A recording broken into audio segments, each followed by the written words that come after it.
દેવભૂમિ દ્વારકા જિલ્લાના ખંભાળિયા પંથકથી પણ વાત કરી લઈએ। ગ્રામ્ય વિસ્તારોમાં હાલ કુતૂહલ સર્જાયું છે। વરસાદી માહોલની વચ્ચે ભાતેલ અને વડોદરા ગામને જોડતો માર્ગ પર આશ્ચર્યજનક દ્રશ્યો જોવા મળ્યા। ડામર રોડમાંથી અચાનક જ ધુમાડા નીકળતા લોકોમાં કુતૂહલ સર્જાયું હતું। ઘટનાને લઈને લોકોમાં અનેક તર્ક વિતર્કો સર્જાઈ રહ્યા છે। ડામર રોડમાંથી ધુમાડા નીકળતા હોય તે વિડીયો પણ રાહદારીએ પોતાના મોબાઈલ કેમેરામાં કેદ કર્યો, જેની આ તસવીરો પણ સામે આવી છે।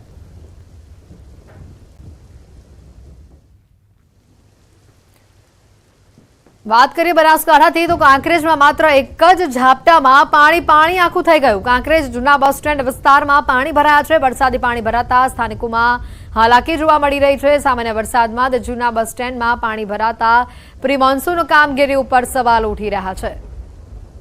કાંકરેજથી આ તસવીરો આવી રહી છે। વધુ માહિતી મેળવીશું। કિશોર ફોન લાઈન ઉપર સંવાદદાતા જોડાઈ ચૂક્યા છે। કિશોર, જે રીતના આ દ્રશ્યો આવ્યા છે સામે, એક જ ઝાપટું પડ્યું અને ત્યાં આખું કાંકરેજ પાણી થઈ ગયું। કિશોર, ઝાપટું પડ્યું છે અને કાંકરેજના જૂના બસ સ્ટેશન વિસ્તારમાં નીચાણસમાં પાણી ભરાઈ ગયા છે અને પાણી ભરાઈ જવાના લીધે સ્થાનિકોને અત્યારે હાલાકી પડી રહી છે। સામાન્ય વરસાદમાં જૂના બસ સ્ટેન્ડમાં પાણી ભરાઈ જતા થરા નગરપાલિકા છે, થરા નગરપાલિકા પર પ્રી મોન્સૂનની કામગીરીને લઈને અનેક સવાલો પણ ઉઠી રહ્યા છે। મહત્વની વાત તો એ છે કે જ્યારે કાંકરેજ વિસ્તારમાં સામાન્ય વરસાદ થાય છે ત્યારે પુલના આજુબાજુ વિસ્તારની અંદર હાઈવે પર પાણી ભરાઈ જતા હોય છે। તે ઉપરાંત નીચાણવાળા વિસ્તારમાં પણ પાણી ભરાઈ જતા હોય છે અને આજે માત્ર સામાન્ય વરસાદની અંદર જ બસ સ્ટેશન વિસ્તારમાં પાણી ભરાઈ જતા જે મુસાફરો છે તેમને સૌથી મોટી હાલાકી પણ પડી રહી છે। જી કિશોર, આભાર માહિતી બદલ। તો અંબાજીમાં સતત ત્રીજા દિવસે વરસાદી માહોલ જોવા મળ્યો। અંબાજી અને આસપાસના વિસ્તારોમાં વરસાદ વરસ્યો। કેટલાક વિસ્તારોમાં ઝાપટાની સાથે વરસાદનું આગમન થયું। અંબાજીના દ્રશ્યો બતાવી રહ્યા છે। સતત ત્રીજા દિવસે આજે પણ અંબાજીમાં વરસાદી માહોલ જોવા મળ્યો।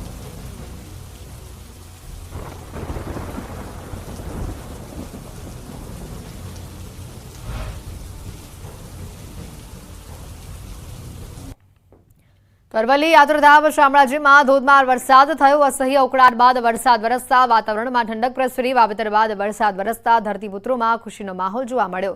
જિલ્લામાં મોટા પ્રમાણમાં મગફળીનું વાવેતર કરાયું છે અને તેને લઈને પાકને પણ ફાયદો થશે તેવું ખેડૂતો જણાવી રહ્યા છે।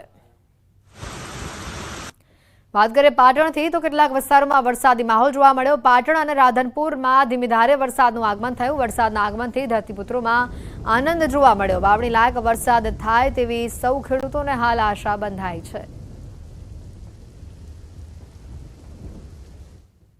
આગળ વધી અન્ય સમાચારો તરફ તો વડોદરાથી સમાચાર આવી રહ્યા છે। હરણીકાંડના તપાસ અહેવાલ સામે કોર્ટ લાલઘુમ થઈ છે। તપાસ સમિતિના અહેવાલ સામે હાઈકોર્ટે નારાજગી દાખવી છે। તપાસ સમિતિના અહેવાલ પર હાઈકોર્ટની ટકોર આવ્યું છે। કોર્ટે કહ્યું છે કે સમિતિ મનપા કમિશનરને બચાવવાનો પ્રયાસ કરી રહ્યું હોય તેમ લાગે છે। શું સહી કરતા પહેલા કમિશનરની કોઈ જવાબદારી નક્કી નથી હોતી? હાઈકોર્ટનો સવાલ, જો આમ જ ચાલતું રહ્યું તો આપણે સૌ મોટી મુશ્કેલીમાં મુકાઈશું। જો આ જ અંતિમ રિપોર્ટ છે તો પ્રિન્સિપાલ સેક્રેટરી મુશ્કેલીમાં મુકાઈ શકે છે। એડવોકેટ જનરલે કોર્ટમાં સ્વીકાર કર્યો કે સંપૂર્ણ પ્રક્રિયા દોષથી ભરેલી હતી। તપાસ કમિટીના અહેવાલ પર જવાબ રજૂ કરવા એડવોકેટ જનરલે કોર્ટનો સમય માંગ્યો છે। હાઈકોર્ટમાં વધુ સુનાવણી 4 જુલાઈએ હાથ ધરવામાં આવશે। વધુ માહિતી મેળવીશું। મૌલિક ફોન લાઈન ઉપર સંવાદદાતા જોડાઈ ચૂક્યા છે। મૌલિક, જે રીતે તપાસ કમિટીનો રિપોર્ટ સોંપવામાં આવ્યો તેના પર હાઈકોર્ટ લાલઘુમ જોવા મળી છે।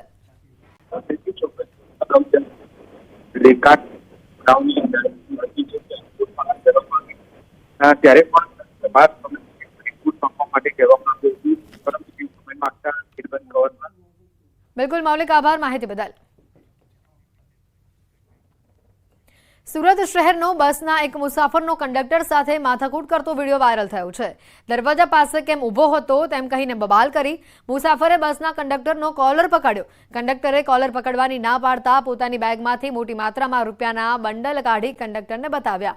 કંડક્ટર સાથે બબાલ કરતા કહ્યું કે ખબર છે કે હું કોણ છું, સોજિત્રાના ધારાસભ્યનો પુત્ર છું કહીને રોફ ઝાડી કંડક્ટર સાથે જીભાજોડી કરી। વિડીયો વાયરલ થયા બાદ ધારાસભ્ય પરેશ પટેલની પ્રતિક્રિયા સામે આવી છે। તેમણે કહ્યું છે કે હું ખુદ આ બાબતથી અજાણ છું। આ વિડીયો સાથે મારે કોઈ લેવા દેવા નથી। યુવક પર કાયદેસરની કાર્યવાહી કરવા મ્યુનિસિપલ કોર્પોરેશનમાં જાણ કરી છે। ખોટી રીતે ધારાસભ્યનો પુત્ર હોવાનો રોફ બતાવી કંડક્ટર સાથે જીબાજોડી કરી હતી। કંડક્ટરને નંબર અને ફોટો બતાવ્યો હતો। ફોટોમાં કોર્પોરેટર અને પૂર્વ સ્થાયી સમિતિના ચેરમેન પરેશ પટેલ હતા।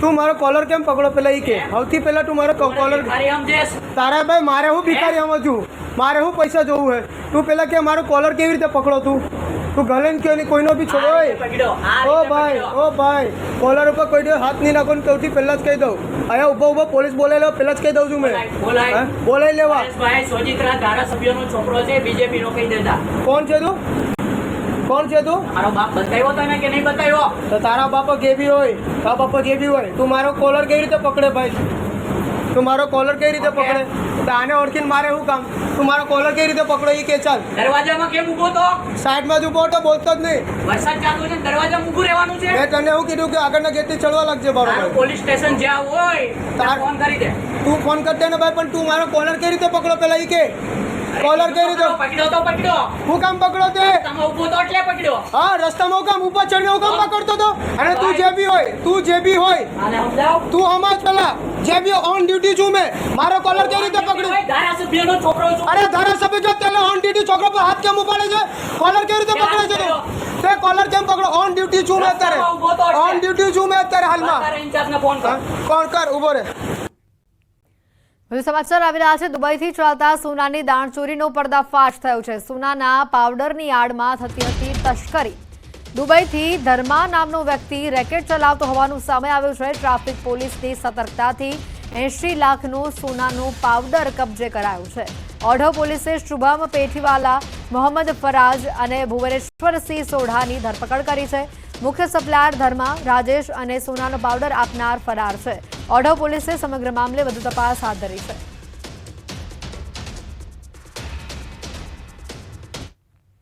વધુ સમાચાર આવી રહ્યા છે ફોરેન પોસ્ટ ઓફિસના પાર્સલમાંથી ડ્રગ્સ મળી આવવાનો મામલો સામે આવ્યો છે વિદેશથી પાર્સલમાં ડ્રગ્સ મોકલાયું અમદાવાદ ક્રાઇમ બ્રાન્ચે તપાસ તેજ કરી છે 10 લોકોના નિવેદન હાલ નોંધવામાં આવ્યા છે તમામ યુવાનો હોવાનું સામે આવ્યું છે ગાંધીનગર અમદાવાદ અને વડોદરાના લોકોના નિવેદન નોંધ્યા છે કેસમાં આગળની કડી મેળવવા અમદાવાદ ક્રાઇમ બ્રાન્ચે તપાસ હાથ ધરી છે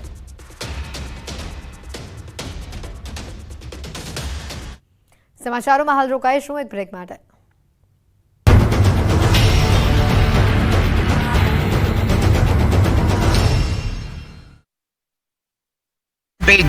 વાવણી લાયક વરસાદથી ખેડૂતોમાં ખુશી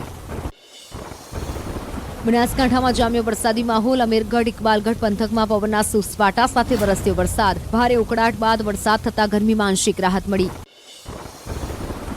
ગીર સોમનાથના કોડીનારમાં 1 ઇંચ વરસાદ દીવડી પીપળી સિંધાજ અરણેજ સહિતના ગામોમાં ભારે વરસાદ સૂત્રાપાડા અને વેરાવળમાં પણ 1/2 ઇંચ વરસાદ થતા અનેક વિસ્તારોમાં પાણી ભરાયા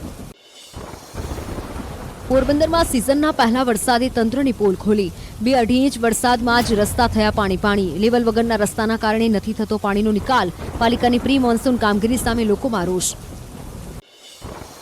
વેરાવળમાં વરસાદી ખોલી તંત્રની પોલ વરસાદ પડતા અનેક વિસ્તારોમાં વરસાદી પાણી ભરાયા પહેલા વરસાદમાં જ બજારમાં પાણી ભરાયા સટ્ટા બજાર તપેશ્વર રોડ સુભાષ રોડ સહિતની બજારોમાં પાણી ભરાતા વેપારીઓ ચિંતિત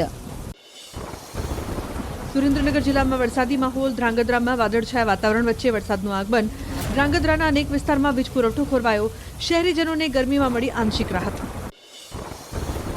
બનાસકાંઠાના અમીરગઢમાં મેઘરાજા મન મૂકી વરસ્યા 15 મિનિટના વરસાદથી મુખ્ય માર્ગ અને અંડરબ્રિજ આગળ ભરાયા ઘૂંટણ